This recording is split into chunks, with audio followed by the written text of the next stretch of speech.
तो एक्सरसाइज 10 का वो क्लास 10 एक्सरसाइज 9.1 का क्वेश्चन नंबर 10 हम इस समय सॉल्व करने जा रहे हैं। क्वेश्चन कह रहा है एक कोई रोड है जिसकी विड्थ AD गिवन है। ठीक है, ए पर कोई पोल खड़ा हुआ है AB, डी पॉइंट पर कोई पोल खड़ा है DE। ए और डी के बीच में कोई पॉइंट C लिया गया है जहां पर कोई ऑब्जर्वर है या कोई पॉइंट है जहां से कि इस पोल के टॉप पॉइंट को E को जब C से मीट कराया जाता है तो एंगल ऑफ एलिवेशन 30 डिग्री का बनता है।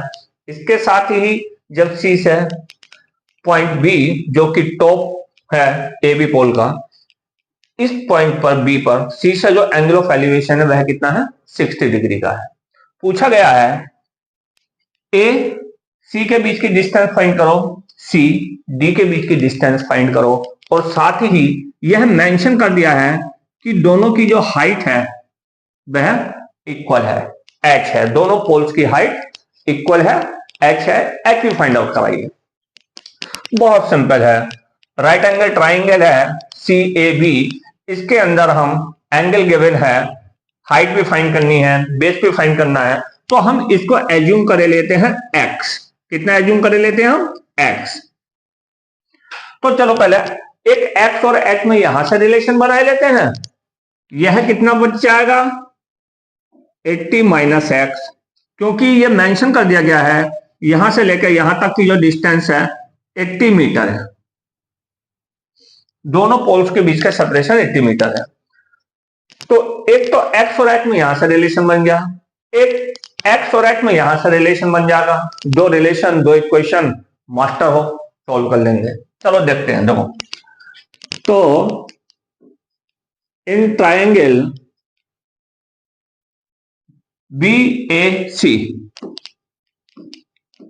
जो कि एंगल A 90 डिग्री का है, तो इसके अंदर फार्मूला लगाएंगे हम tan 60 का, क्योंकि 60 डिग्री का एंगल है ये वाला, tan 60 degree which is equal to perpendicular ये होगा, बेस ये होगा, परपेंडिकुलर अपॉन बेस x। एक चीज पहले बता दूं, एंगल के सामने वाली जो साइड होती है वह परपेंडिकुलर होती है राइट एंगल ट्रायंगल में, इस चीज का जरूर ध्यान रखना है। tan 60 की वैल्यू कितनी होती है √3 होती है, equal to h upon x। तो यहां से हमें h और x में जो रिलेशन हाथ लगा, h इक्वल टू हो गया √3 टाइम्स x। आई होप यहां तक कोई डाउट किसी को नहीं होना चाहिए।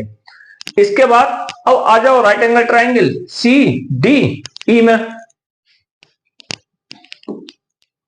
In right angle triangle CDE के अंदर फिर वही, अब यहां पर 30 है एंगल, फार्मूला लगाओ tan theta which is 30 degree should be equal to perpendicular कितना है h अपॉन बेस कितना है C और D के बीच की डिस्टेंस कितनी है जो है 80 minus x, 80 minus x। tan 30 की वैल्यू जो होती है which is 1/√3 equal to h divided by 80 minus x। छोटे बच्चों की तरीके से क्रॉस मल्टीप्लाई कर दो इधर का इधर, तो ये हो जाएगा 80 minus x become equal to इसकी इसके साथ कर दो √3 टाइम्स h। ठीक है, ये हमारी सेकंड इक्वेशन हो गई। यहां से h की वैल्यू यहां पर पुट कर दो, तो ऑन पुटिंग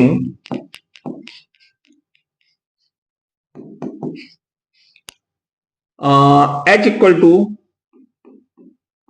√3x, कहां से है ये फ्रॉम इक्वेशन सेकंड, किसमें पुट कर रहे हैं इन इक्वेशन 1। तो देखो क्या हो जाएगा 80 minus x become equal to √3 into इस h की जगह √3x लिख दो, तो 80 minus x become equal to √3 और √3 मिलकर 3 हो जाता है x। मैं इस चीज को बची हुई को यहां लिख रहा हूं। हाँ, तो अब ये हो जाएगा 80 तो इधर ही रह जाएगा, बिकम इक्वल टू, ये चलो ऊपर वाले को थोड़ा सा इरेज कर दे रहा हूं क्योंकि होपफुली तुम इस चीज को लिख चुके हो गए। हाँ, तो 80 इक्वल टू एक्स इधर चला जाएगा, कितना हो जाएगा 4x। तो यहां से हमें x की वैल्यू कितनी हाथ लग गई, 80 divided by 4 20, it means x equal to 20, क्या हाथी गधे घोड़े क्या मीटर। क्यों, क्योंकि हमें किसमें दिया हुआ था यूनिट, मीटर में दी हुई थी। तो इसका मतलब एक साइड से उस पॉइंट की डिस्टेंस एक पिलर से कितनी है 20 है, तो दूसरे वाले पिलर से उस पॉइंट की डिस्टेंस कितनी हो जाएगी 80 माइनस एक्स। हमारा ए सी पता चल गया ना, ये कितना है ए सी। इसी तरीके से सी डी भी यहां से फाइंड आउट कर लो, सी डी इक्वल टू हो जाएगा 80 minus x which is 80 minus 20, that means 60 metre.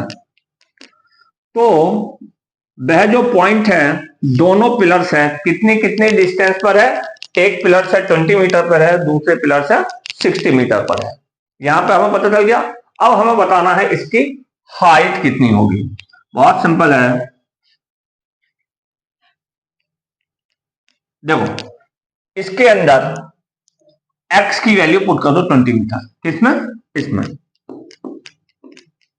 Put x equal to 20 in equation 1, तो हमें क्या मिल जाएगा, height of the pillar √3 into 20, तो h बिकम 20 √3 क्या मीटर। आगे समझ में, जितनी हाइट इसकी है उतनी ही हाइट इसकी है। आई होप समझ में आ गया होगा। कहीं कोई डाउट हो कमेंट कर देना, वीडियो को लाइक कर देना, इसके साथ ही चैनल को सब्सक्राइब कर देना, चाहो तो अपने साथी लोगों को भी शेयर कर देना। ठीक है।